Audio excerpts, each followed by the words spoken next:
Hi, it is Kat from My Happy Insides, and this video is for people who are new to the Enneagram. You've maybe heard that there are 9 types and there's this personality thing, but that's maybe about it, and you want to learn more. Today, I am going to share 3 tips that I found really helpful when I was getting to know this personality system. But if I'm being honest, when I first learned about the Enneagram personality system, I was kind of turned off of it. I used to listen to this wellness podcast, and the host would ask her guests each week, "Do you know your Enneagram number?" And a lot of her guests did. They would share their number and say, "I'm a 3." And the two of them would have a reaction to it. And I always just kind of felt like, am I supposed to know what that means? I just felt like an outsider, and also just felt like, when am I ever going to know what a number means to a personality? So I was actually kind of turned off, but eventually I came around and decided I wanted to learn about it.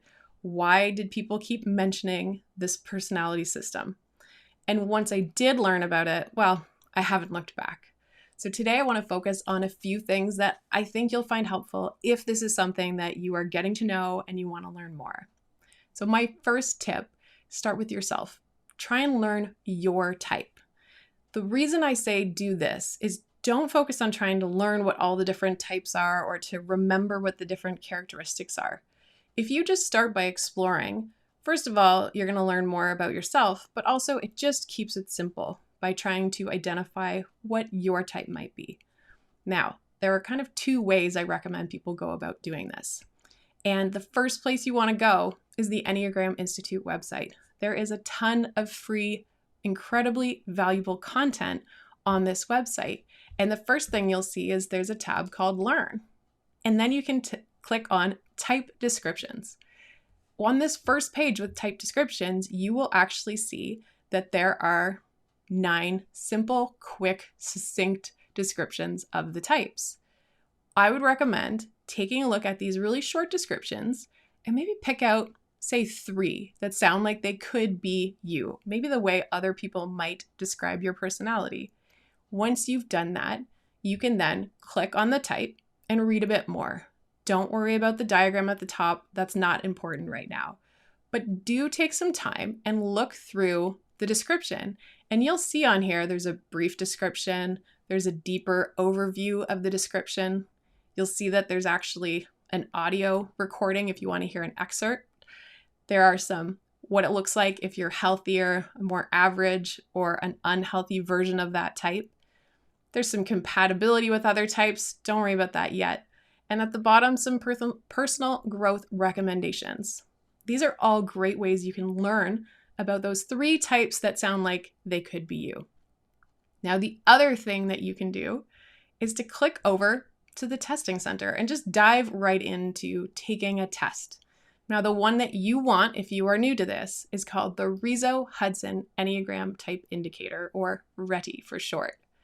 This costs $12 US, but it is worth every penny, I am telling you.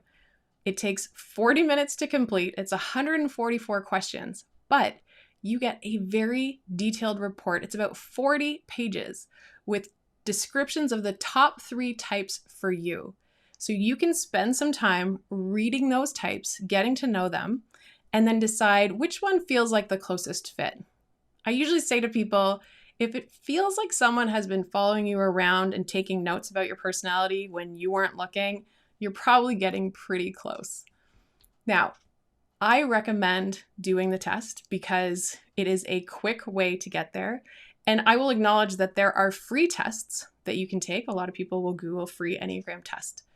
But I caution that these won't necessarily be the best quality tests. Often they just take language from the different personality traits. And if you even know a few of the types, you can kind of tell what you're answering.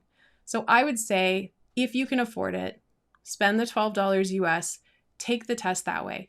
And then the great thing is, if you have narrowed it down to 3 and you've read up on 3 different types, you have now already learned a third of the 9 personality types. So you're off to a really great start. Now, my second tip is to look at the types of friends and family. So people in your life that know their type. If somebody, say a parent or a sibling or a good friend, maybe someone at work, if they share their type with you, go back and reread that description on the Enneagram Institute website. Look at that description and think about your friend or family member or colleague, that person who's close to you, and you can see those characteristics and understand why they're that type.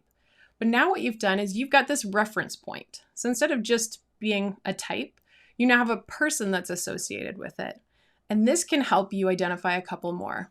For example, early on, as I was learning my type, which I am a type 7, I had a friend who was a 1 and another friend who was a 6. So now anytime someone brought up a 1 or a 6, I could kind of think of my friends, and I knew some of those key characteristics that made sense that they were that type. Once you've got a few friends and families that are starting to round it out, you want to then fill out the rest. Find people, whether that is influencers that you follow or perhaps an expert that you know of who has shared their Enneagram type.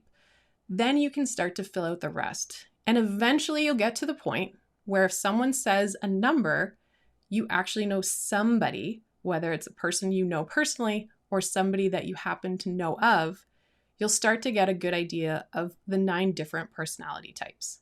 This is a really helpful way for you to start to learn it. And it takes time. And that's another piece, is don't rush yourself when it comes to this.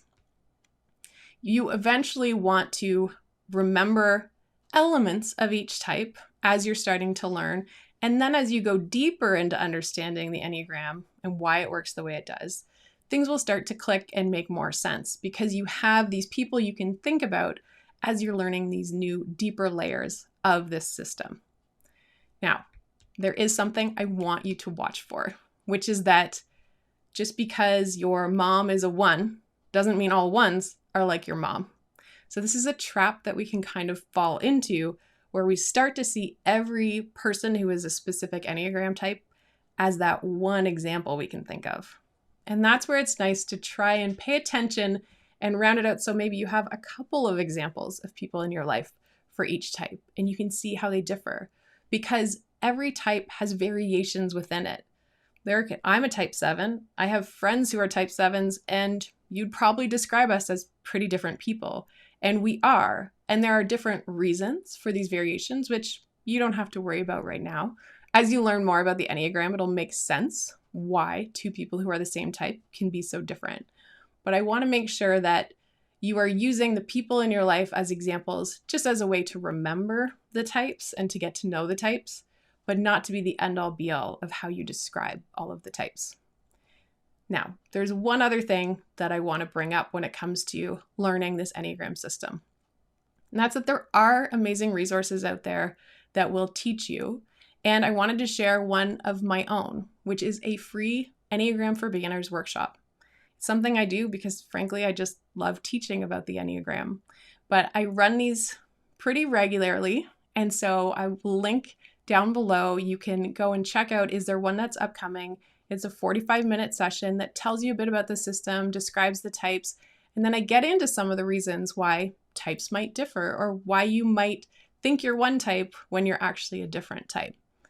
This is the type of thing that also gives you the opportunity to ask questions if you're not sure. So it is always nice to learn from someone who wants to teach you about the Enneagram. And finally, you can also subscribe to this My Happy Insights channel, because I will continue to put up new lessons and information about the Enneagram so that you can learn why it is that everyone keeps bringing up the Enneagram.